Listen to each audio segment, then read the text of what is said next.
Assalamualaikum warahmatullahi wabarakatuh. Awalan hamdan wa syukran lillah, wa thaniyan assalatu wassalamu ala rasulillah, amma ba'du. Dewan Hakim yang arif dan bijaksana, saudaraku yang dimuliakan Allah Subhanahu wa ta'ala.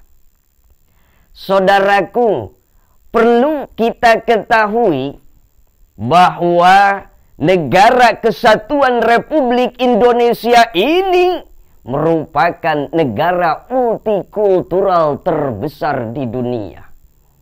Baik dari segi sosiokultural ataupun dari segi spiritual. Karena apa? Karena bangsa ini lahir karena perbedaan dan keragaman, saudaraku. Lalu, bagaimana pandangan Islam dalam menyikapi kehidupan yang penuh dengan multikultural ini? Sebagai jawabannya, izinkan pada kesempatan yang berbahagia ini, saya menyampaikan dakwah yang berjudul Damai Negeri karena Toleransi.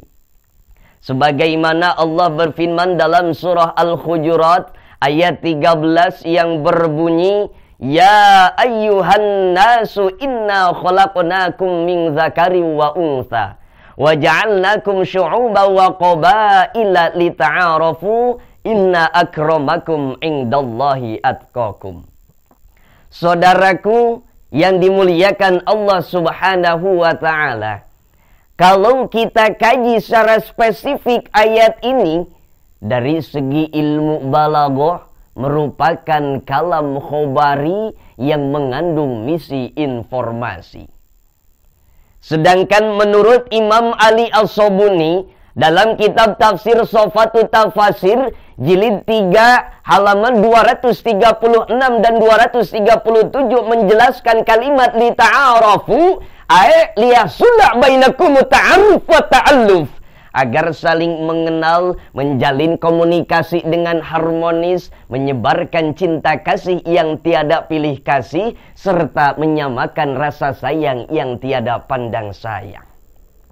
Dengan demikian, saudaraku, dapat kita pahami bahwa Allah Subhanahu wa ta'ala tidak memandang ras atau suku, kaya atau miskin, pejabat atau rakyat, tapi Allah memandang inna akramakum indallahi atqakum, yang paling bertakwa, saudaraku.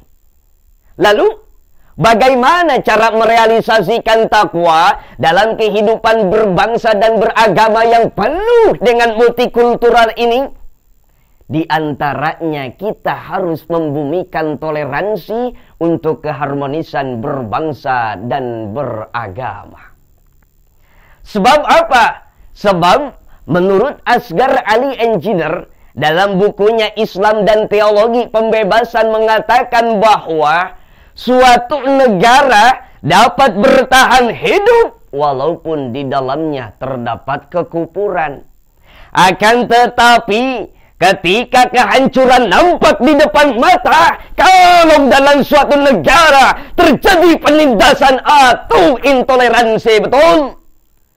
Lalu, bagaimana cara merealisasikan toleransi dalam kehidupan berbangsa dan beragama yang penuh dengan multikultural ini?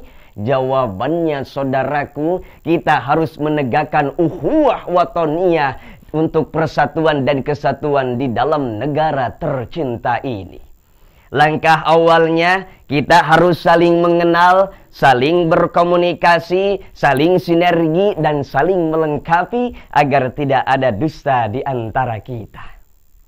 Saudaraku yang dimuliakan Allah Subhanahu wa ta'ala, dari uraian tadi dapat kita simpulkan bahwa untuk menjadikan negara ini negara baldatun thayyibatun warabun ghafur, tiada lain kita harus membumikan toleransi dengan berbagai kalangan dan kepercayaan. Sekian dan demikian yang bisa saya sampaikan. Wassalamualaikum warahmatullahi wabarakatuh.